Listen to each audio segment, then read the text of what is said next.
Hello everyone and welcome back. It's round number 2 of the 2024 Infinite Disc Beehive Classic. Another round out at the fort, and we've got a great lead card for you. Nicholas Gill will kick things off. Jason Lawson, it came in with the second hottest score. Connor Rock, who we saw in the first round, and rounding out our card, Dallas Wrinkle. As I said, round number 2, the whole thing, all in one video. You don't have to go anywhere. You won't have to click anything else. You're stuck with me for about an hour. Nicholas Gill kicking things off.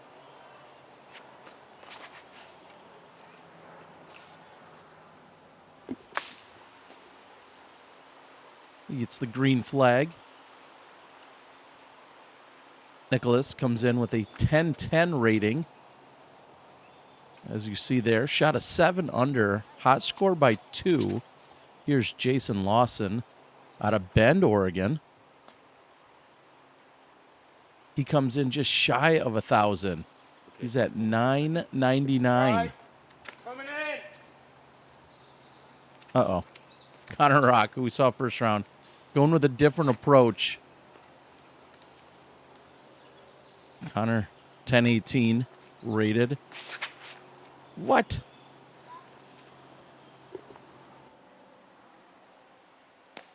Okay. That's not exactly what most people were planning on. It looks to have worked out.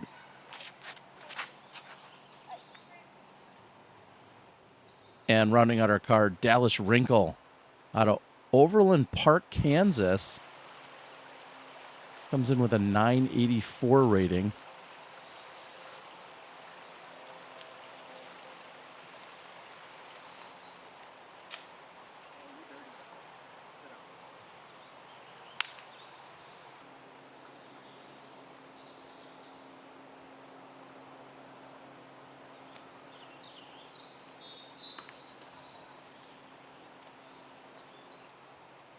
Forehand gets caught up. We're going to see Jason also go with a forehand.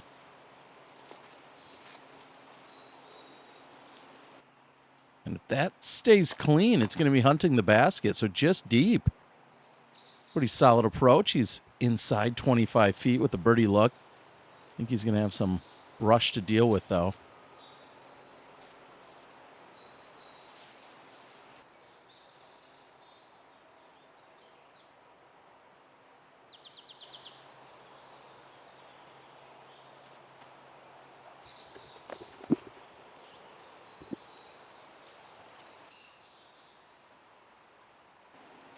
Birdie bid by Dallas, not on the mark. Saw Connor hit a few long ones last round. Uh-oh. Don't laugh, he says. Well, that's brutal, and I'm not laughing at him, but just to see his reaction is more so. But it looks like it doesn't matter. Are you serious? You heard him just say it. The most embarrassing second shot. Man, that was originally for eagle, but he's going to have to be content with the birdie.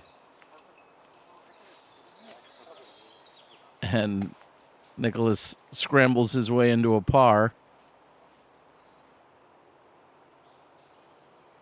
So that says something. We saw all the players just in the front half of the round during round number 1 yesterday, all right around 1 under or even somewhere in that neighborhood on the front. Seems like more birdies were picked up on the back. And then to see the best score out of all players by 2 was Nicholas's. It kind of maybe sets a little bit of a tone or a pace to let you know what we could maybe expect. That first round by Gill was rated 1043. Shortest hole on the course, hole number 2. Just 207 feet. which is about 50 more than where that is. That came in really low. Gets a favorable skip or slide, bounce, whatever you want to call it. Oh, no.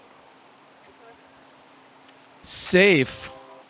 And I think it's pretty apparent that if you put it in that water, obviously you're out of bounds, but I'm not sure you're going to ever see your disc again. A little bank shot off the right side.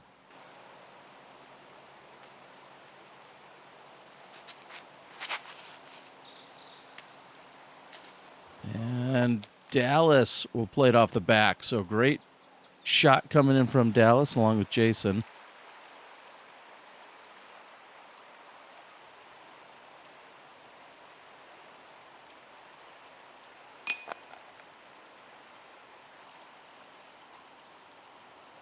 Hole 2 playing as the easiest hole on the course. As that slides on the left side chain. Not really on the mark it needs to be, but not a problem for Dallas to pick up the birdie. He'll move back to 5 under. Guess he wasn't there yet. He's there now.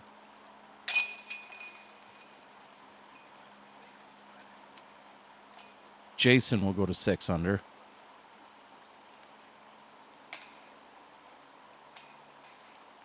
Yesterday, holes 5, 6, and 2 played as the 3 easiest. Today, 2, 6, 5, whatever.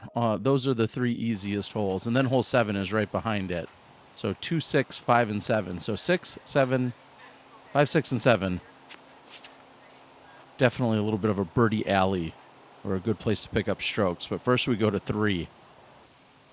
3, not too friendly overall, playing as the 3rd toughest. The par 3 at 517 feet.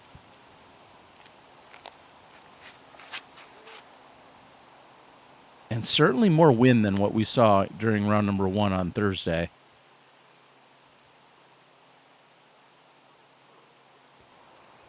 That'll come up short. Didn't really see it come into frame, but it's short and inbounds.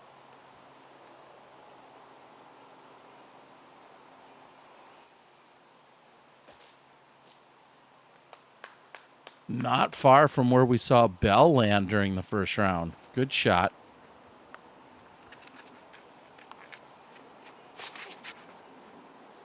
I think we only saw 4 birdies here out of 81 players during round number 1.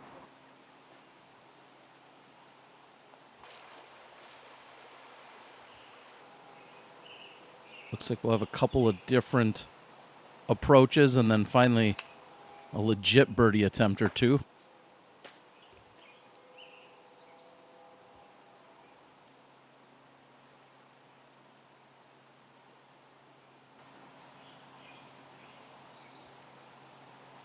Framed up.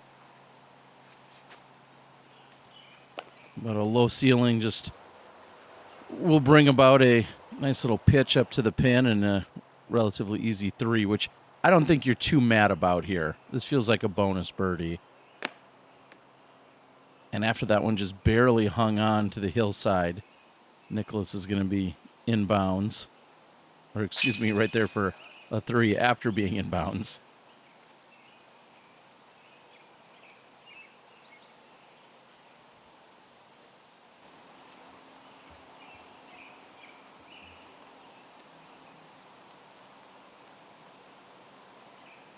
And just 6 birdies on the day had on hole number 3 today.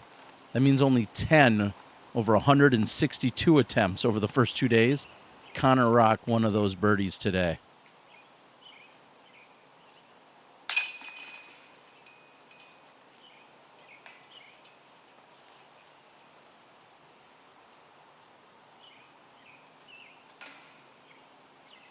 Late tee time around 5:30 during the opening round on Thursday. Everything flowed pretty well, so similar here on Friday.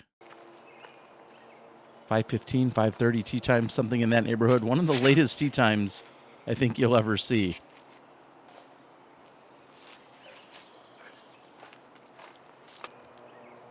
Three is the 3rd hardest.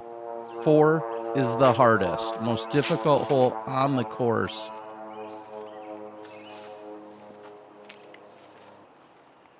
That's not going to make things any easier.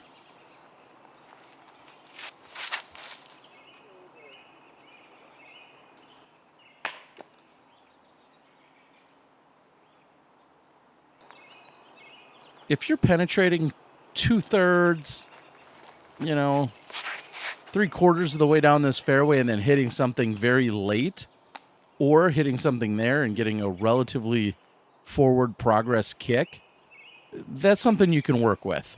And it looks like it's a little wider and a little more opened up over from that left side.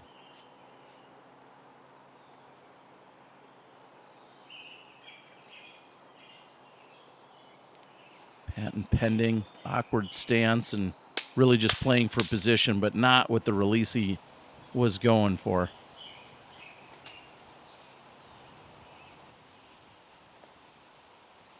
Okay, out. Gives him a look to get up and down. Just how far can Dallas get it up there? Well, there's our answer. He's a little short.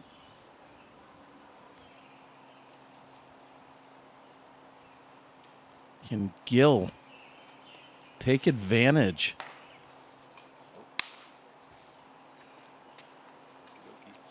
That's going to be frustrating. Such a good drive to know that he only progressed less than 100 feet and now is playing for the par.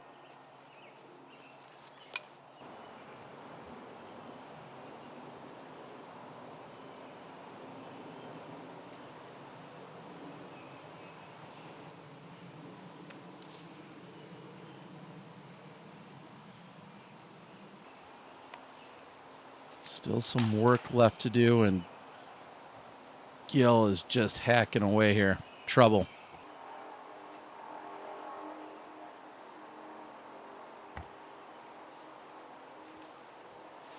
If I recall, there were 0 birdies on this hole during the opening round. In 81 competitors, 0 birdies were collected. That should give you a little sense of how difficult this is. And that one fights through, but we're looking at some over par strokes here.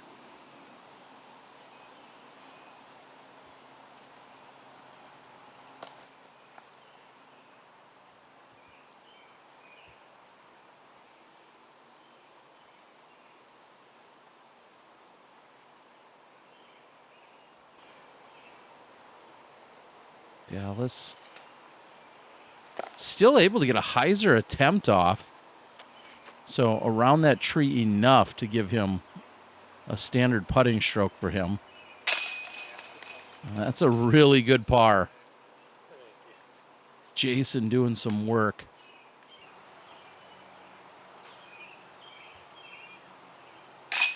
To give you some idea, only 33% of the field was able to par this.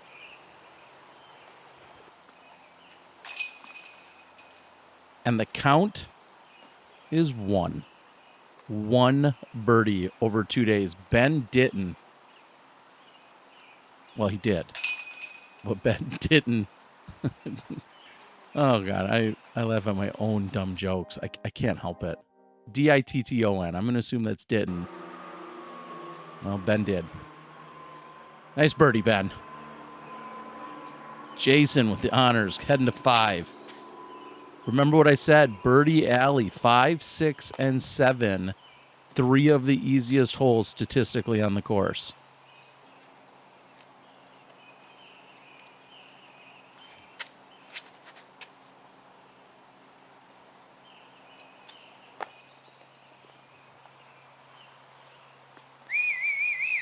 Well, you could do that.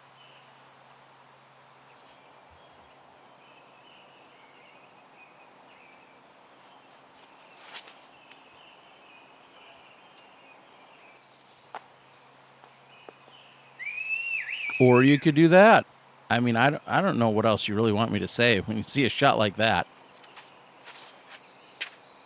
This one's wide. Does it have enough swing space? And it doesn't. It gets caught up.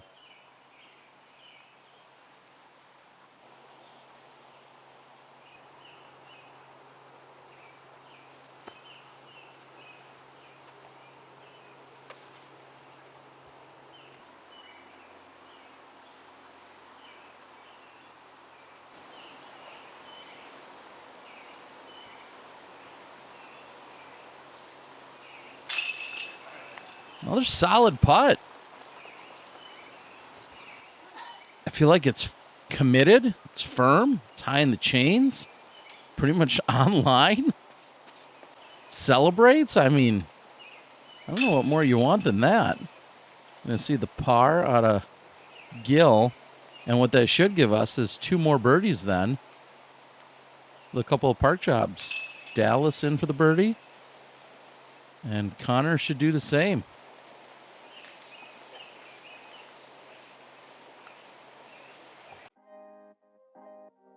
You need to ship any discs. Maybe after you've bought some or traded some with some friends and purchased from Infinite Discs, which you should certainly be doing as well, our title sponsor of the event. And sometimes they get recycled and moved and shifted and combining them and everything else. So if you need any shipping boxes, I'm happy to help you out.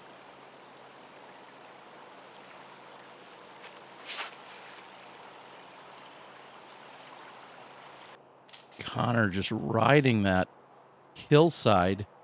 Doesn't quite penetrate all the way through. Crazy to think that this is the second easiest hole on the course, statistically. Just there's so much stuff to hit late as that goes up and over.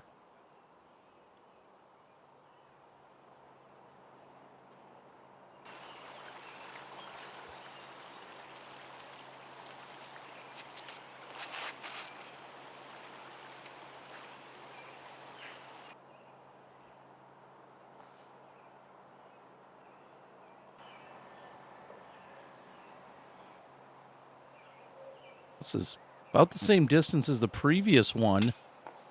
And out of the hand, I thought it was going to be the exact same result. So Jason off the top.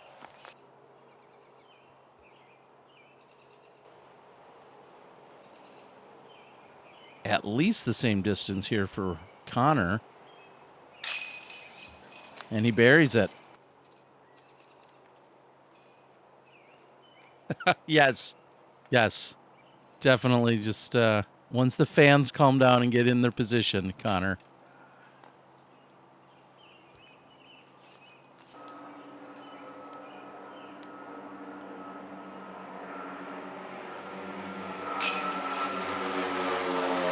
It looked low, and I think he thought it was low out of the hand, but he just barely squeaks it over. So that's going to be a good birdie there for Gill. Now we'll see a couple of pars. 6 played at 2.85.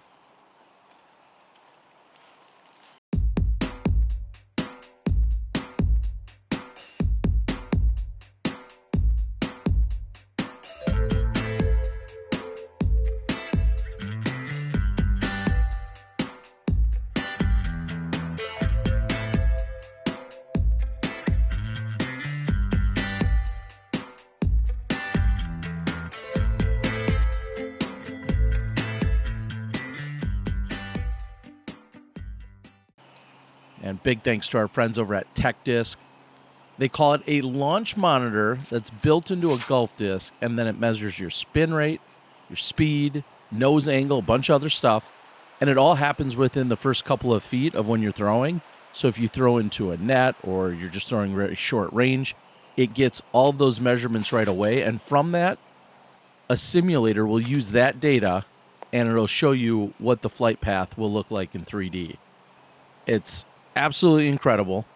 And also, they have some information out on the site about some of the top pros. So if you think you're ready for some bragging rights against Gannon Burr or Eagle McMahon or Simon Lizotte, well, check out the information over on techdisc.com. All right, sensing a theme over there. Connor, the only one to find the biggest part of the gap. He's going to be all the way up next to the pin, looking for a tap in. And everyone else hoping just to get over that log. Getting to it is fine, but if you're up against it, it's probably going to be something goofy with either your legs or your swing. And so I'd love to see you get over the top of that log, but I know that the river can come into play directly behind the basket as well.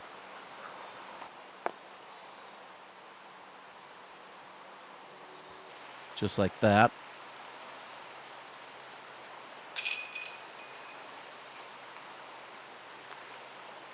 Great start for Connor. He's 4 under through the first 7. And we talked about hole 3 being the most difficult hole on the course. Hole 4 being the most difficult, 3 being the 3rd most difficult, and he got that one. So really on an incredible pace here in the front.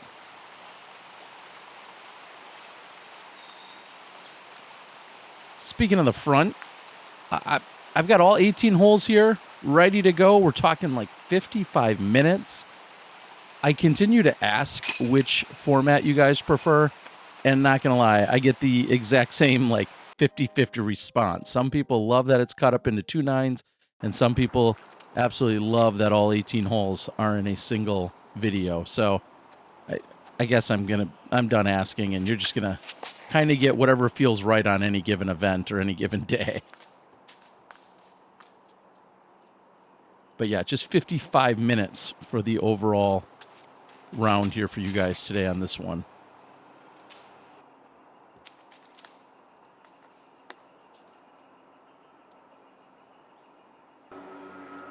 So far, we heard a lot of rustling around in the first 2 shots. One of the smallest gaps to hit. And that's going to be one of our better shots that we've seen.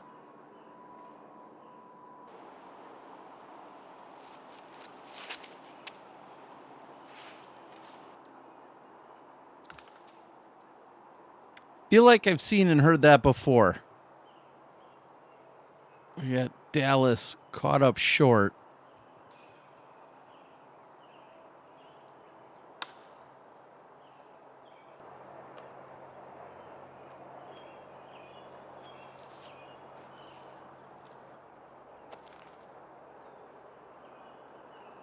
Up and over the wall, not a problem for Gill.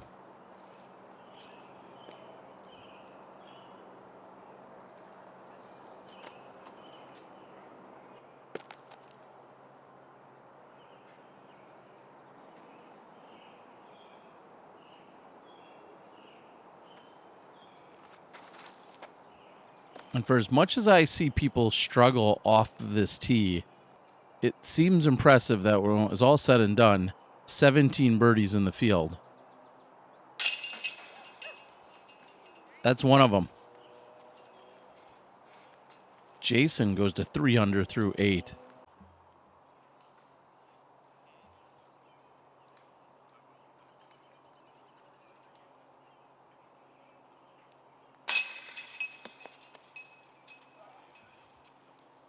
Not the height required, or maybe even the center capacity required.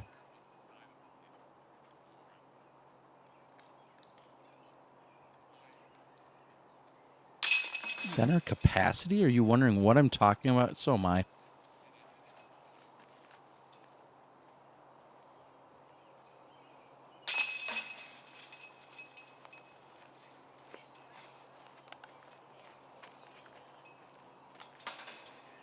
A rough go at it there for Dallas, Wrinkle, and big thanks to all my Patreon supporters. Giving you guys as much coverage as we can.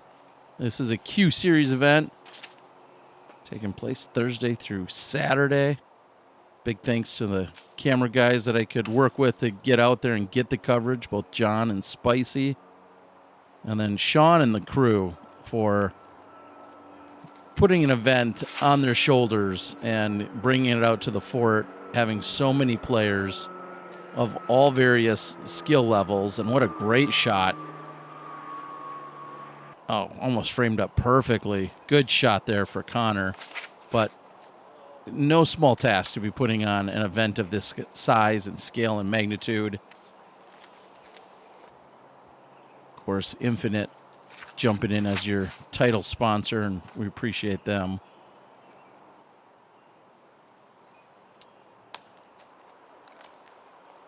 Yeah. What an incredible shot. Coming back off the double bogey, setting himself up in such a good position.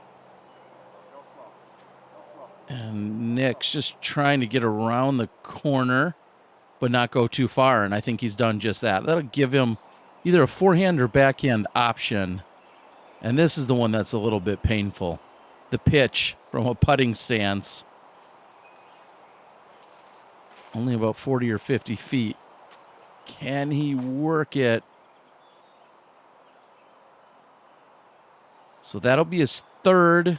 If he can get up and down from there, he can still save the par 5. Eagle very much in play with a good approach.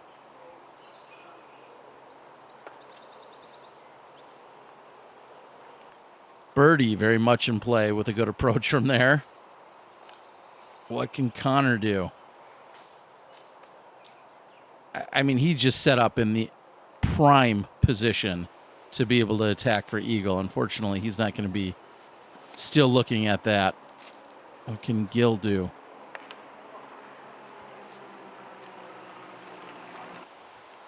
Those little hidden trees back there. 9, average 0.31 over par. And that's being a par 5.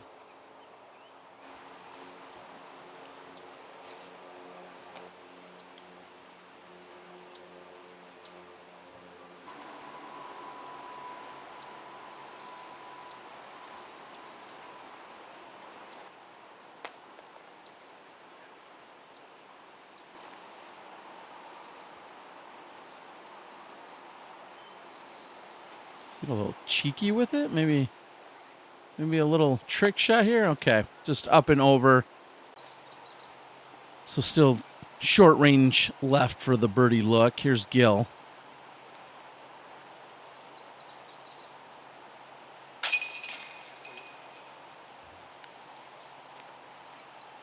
You're not mad with a par. I mean, if you set yourself up around the corner, you might be thinking bare minimum you should be getting is a birdie at that point. But I think overall, if somebody offered up and said, hey, we're not going to give you any eagles or birdies, but we're also not going to give you any 6s or 7s or 8s. Would you just take a straight par all 3 rounds? And I don't know that a lot of people would argue with that. I know I wouldn't. Connor, though, 5 under on the front 9. Yesterday at that point, he was the hottest guy on the card. Him and Matt were both just 1 under. So there's a little look at what we're seeing here. All players up to date through the front 9. Some good stuff. So we're going to head into the back. Again, all 18 holes coming at you. Let's head over to 10.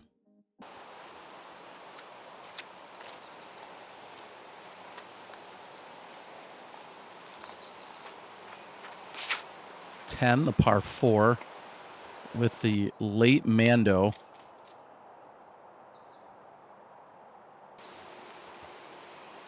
Anything that keeps you on the kind of the road, so to speak, is probably going to be a really good shot. If you go off to the left, like we just saw a moment ago, and this is not quite as far left, but the more you're off to the left, the sharper your angle is to make it through the Mando.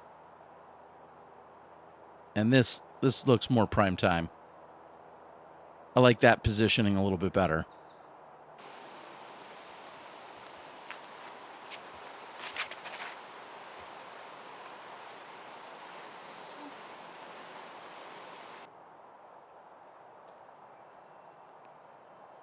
Best drive of the group in terms of both exact placement and distance. Easily the best drive in the group. And here's what I mean. Now, this isn't terrible when you're throwing a righty backhand.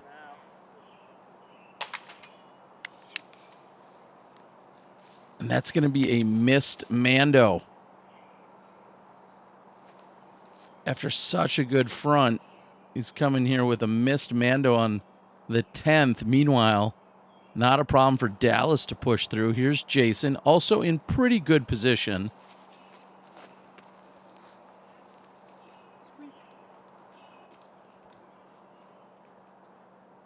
Textbook. And then the drive of the group, by far, making it really easy for him. Gill is going to be inside 22 feet.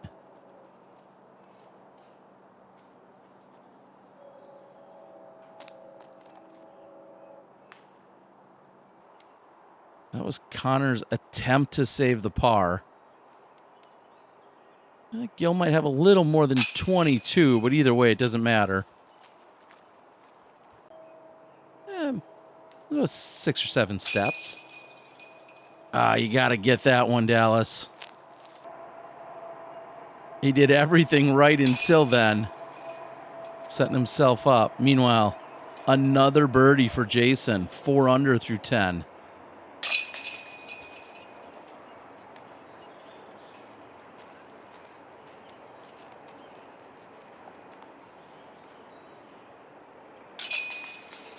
We see the pace by the group sitting 8, 9, 8.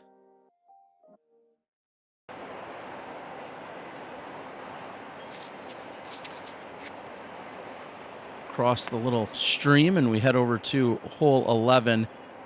In some ways, I know the green looks like a lot of the other holes out here in terms of the style, but just with the way the grass is over here, it just kind of feels like you're in a totally different section of the park. I mean, you've only walked a couple 100 feet, but it definitely feels different over here teeing from this side. Hole 11, par 3. We saw a couple of park jobs during round 1.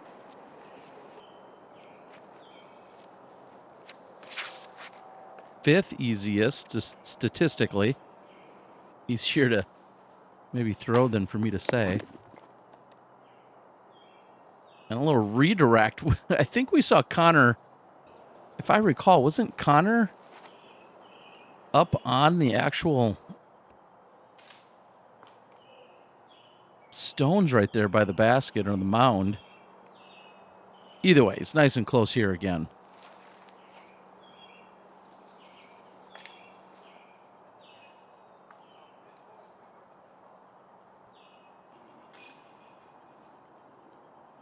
Gill still has work to do from back there.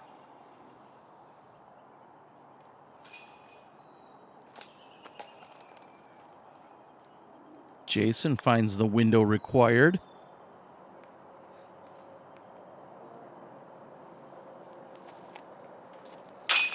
Solid.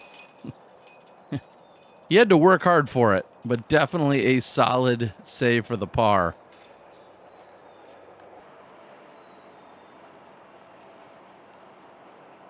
Can Dallas do the same?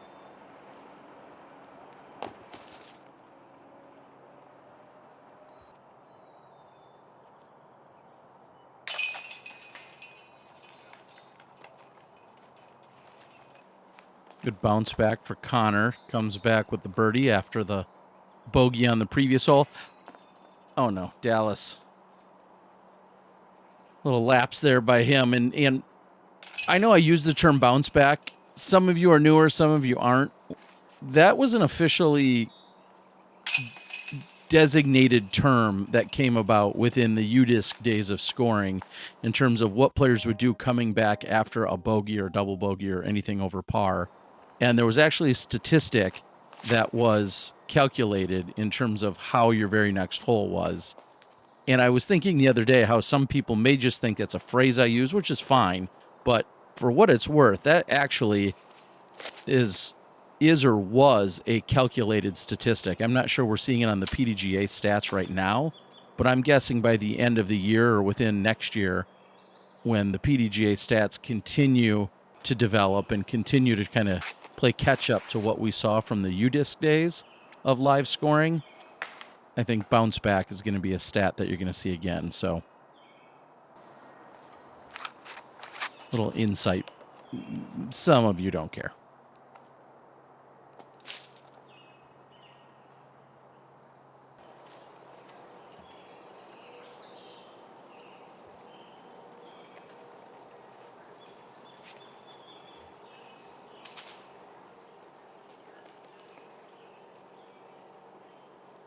Only because I can't think on my feet.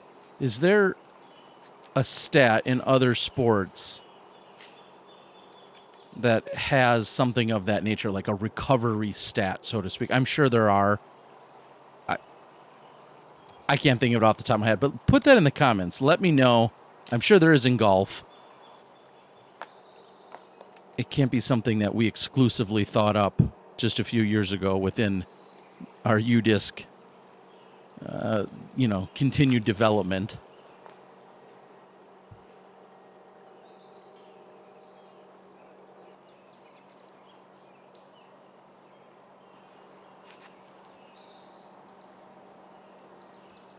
I mentioned earlier, Jason, 999 rating, as that comes in just short.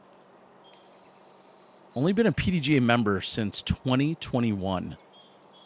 Obviously the year of the holy shot out here at the fort, but only a member since that long.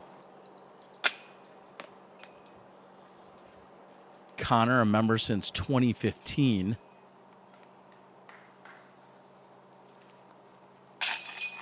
And Gill, along with the rest of his family, actually has some pretty deep roots in playing disc golf.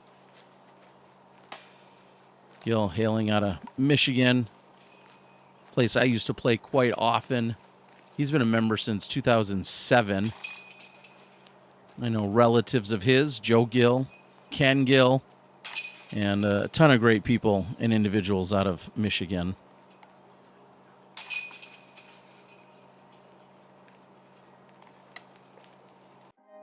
We're through 12 holes.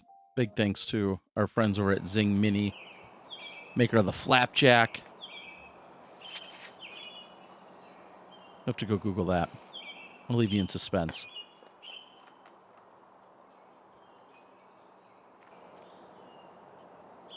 Barely checking up and staying in bounds.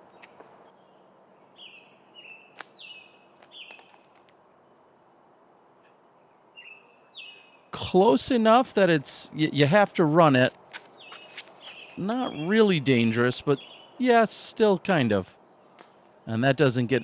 Sometimes hitting there, of course you want to be parked if possible.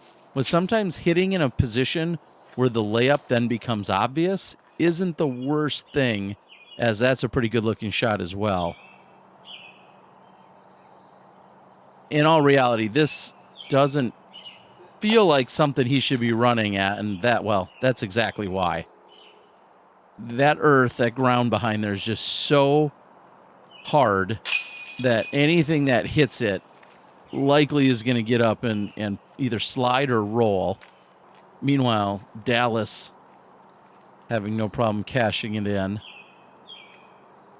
I love the angle that he's putting from. However, even that wanted to slide in.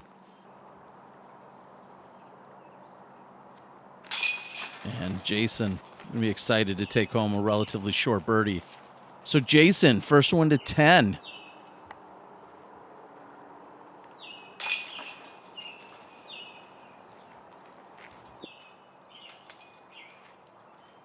I hate to second guess a guy on the lead card, guy that won Las Vegas Challenge a month earlier with a ton of skills, but I really like the layup from back where he was. Easy for me to say, right? I'm just sitting here talking.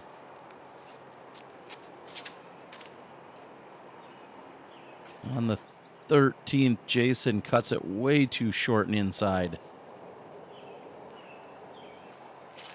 Excuse me, the 14th. This is the second most difficult. I fumbled around talking about holes 3 and 4 being the third and first most difficult, respectively. Well, 14 is right between them as the second most difficult hole out here.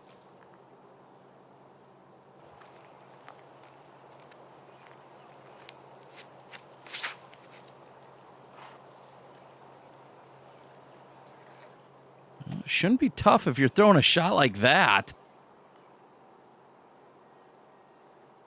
We'll see if any of those branches come into play in terms of his swing, his arm, and his movement, but just pure distance looked pretty good. That didn't seem so friendly either.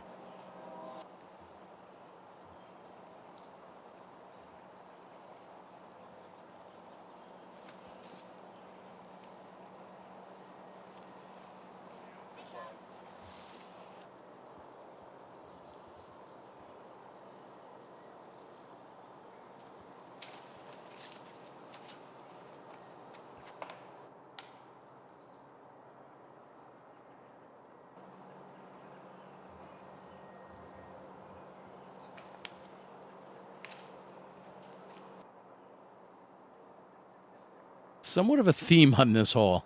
Just it is certainly not the most wooded hole. They're just so scattered. So it feels like everywhere you throw, there's a good chance you're going to hit a tree at some point. You just have to hope it's really late in the flight. Or you don't really hit much, and you play this almost to perfection. Putt from inside the circle coming up for Connor. He's looking to bounce back after the bogey on the previous hole. I won't give you that story again. Don't worry.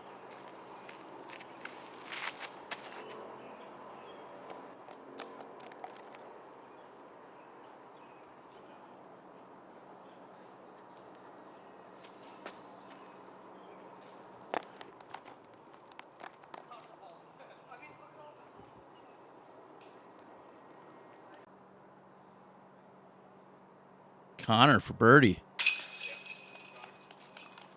Nicely done. With the tree down. When it was all said and done, hole 14 had 12 birdies on it, Connor being one of them. Just 15% of the field was able to pick one up.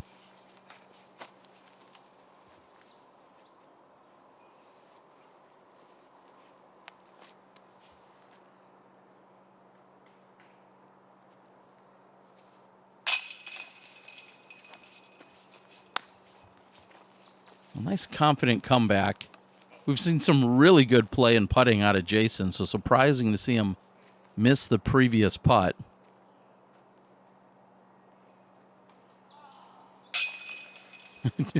You saw him hold his breath.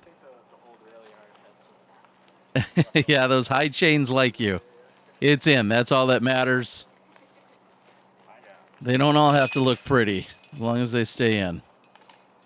We're through 14 holes, and they'll head over to the 15th.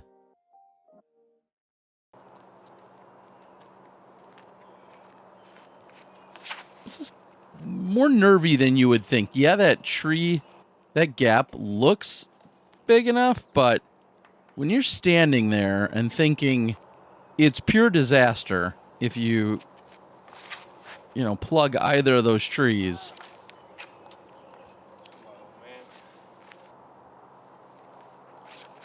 You're way back with about 280 feet to still play if you hit one of them. So far, everybody through the gap.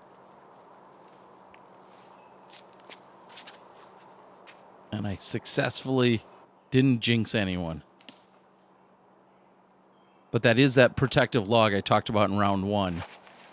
How you can't really just slide all the way to the pin. Getting over that log in the air or getting something that somehow skips. But that's a more difficult task unless you're throwing something sharper edge. Because you see just how quickly things die on this green. Everything slows down. Really sandy.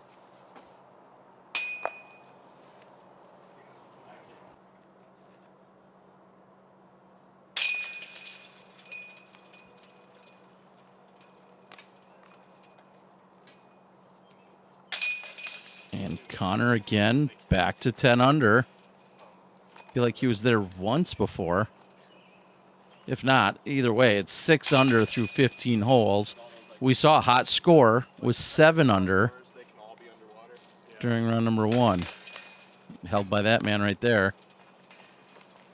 And he's not quite on the same pace he was. He's just 2 under for today's round. This PDGA A tier, as well as being a Disc Golf Pro Tour Q-Series event. And players earning points. Trying to get into the finale at the end of the year, earn their tour card. And Connor, like in round 1, is going to be out of bounds. He did hit from the drop zone in the first round. Gill asking for a little help. Gill's the first player in 6 throwers that we've seen to go backhand. Back to the more common forehand option. And a nice shot by Dallas. So, of some note, we've seen 8 throws. 7 of them have been forehands. And that's going to be out of bounds as well. Then again, we've seen 8 throws and 6 have been OB. So maybe... Oh, I thought he had it again. So although the forehand is the more common play, we've seen most of them go out of bounds. Conditions are nearly perfect.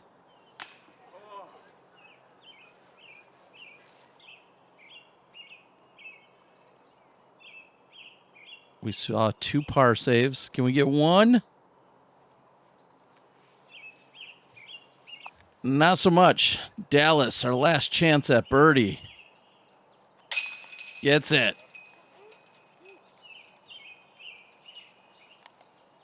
"31 birdies out of 81 players. I'm going to guess we had about the same amount of bogeys. We had more bogeys than we did birdies. 49% of the field. 49% bogeyed this or worse.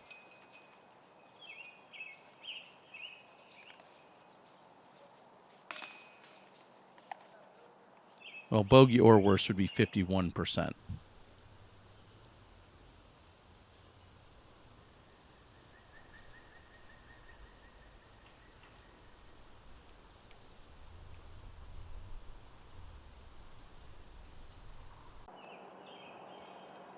Two holes left to play on moving day. Hole 17.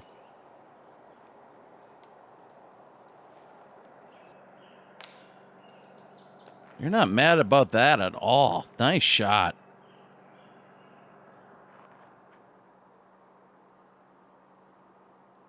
I mean, if you want to get picky, maybe you'd be, we'll say, a little more left, but tree free over the pond. A chance to get up and down for birdie. I'm liking it. I want to get sued by McDonald's. I'll watch my cliches.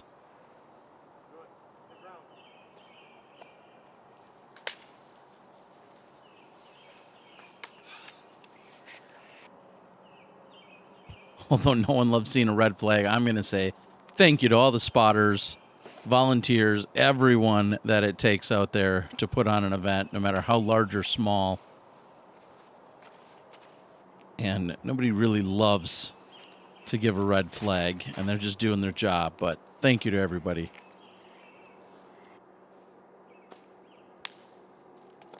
And a great, great shot from the drop zone. That gives Nick a chance to save par.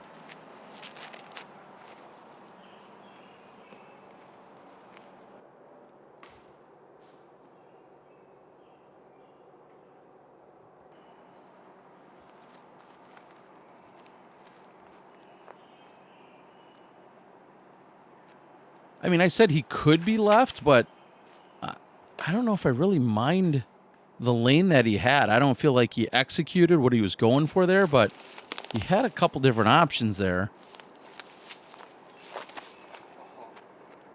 I'm not sure that's the release Connor was looking for either. Kind of taking an alternative route to the pin here.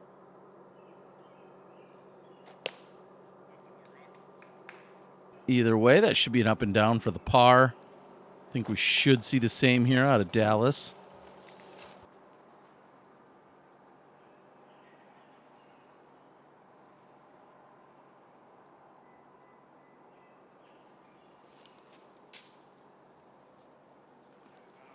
I think you could log that as successful.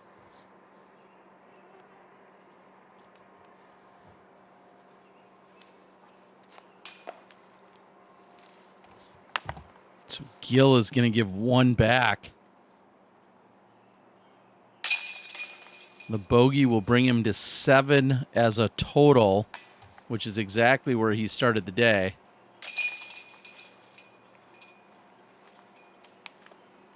Dallas also at even for his round.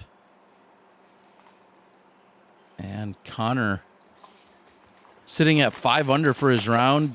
Jason's going to put in. He's sitting at 2 under. Remember, Jason, I think we saw all the way to 10 under as a total at one point. But right now, Connor, one of the best rounds going as we head into the 18th hole. Just 19 to play.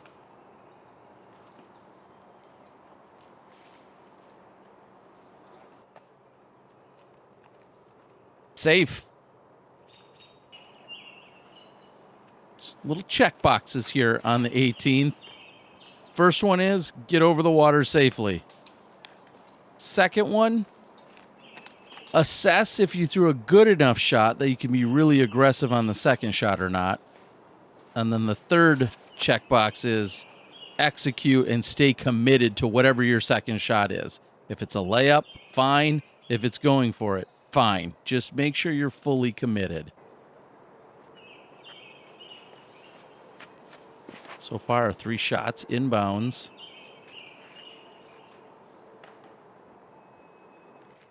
Late trees, but still green flag.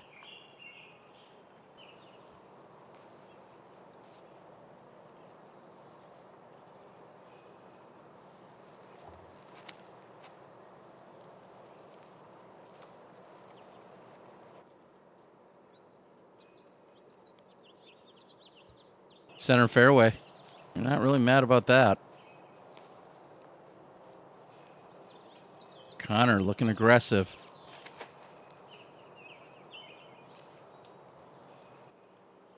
I mean, this is a full send at the pin and just barely deep. I feel like we saw that exact same shot in round 1, which I don't really mind. I like the idea if you're going to go out of bounds, give it a full send and try and go out just past the basket. Otherwise, trying to determine where you went out of bounds on the left or right, you could be anywhere from 30 to 200 feet short. So I really love the idea of just trying to go right over the top of the basket. Obviously, you're trying to keep it in bounds, but if you go right over the top, at least you're going to have a chance. Gill from long range.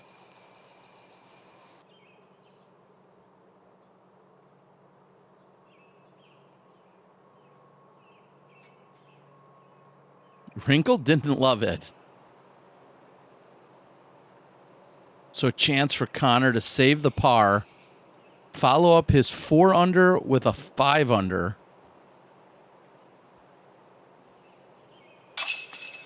And a solid putt does just that.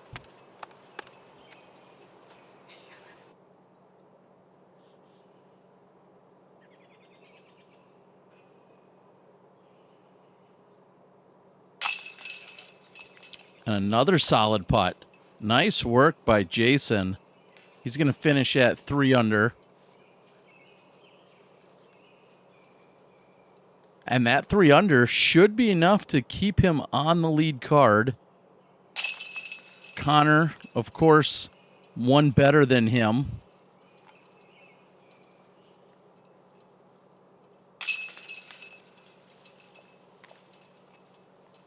And that 6 under is going to keep Nicholas off the lead. So for Championship Saturday, we've got Connor Rock, Jason Lawson, Jake Brown, Kai Kim. I'm excited. Like, share, subscribe, leave a comment. Appreciate all you guys, and we'll see you tomorrow.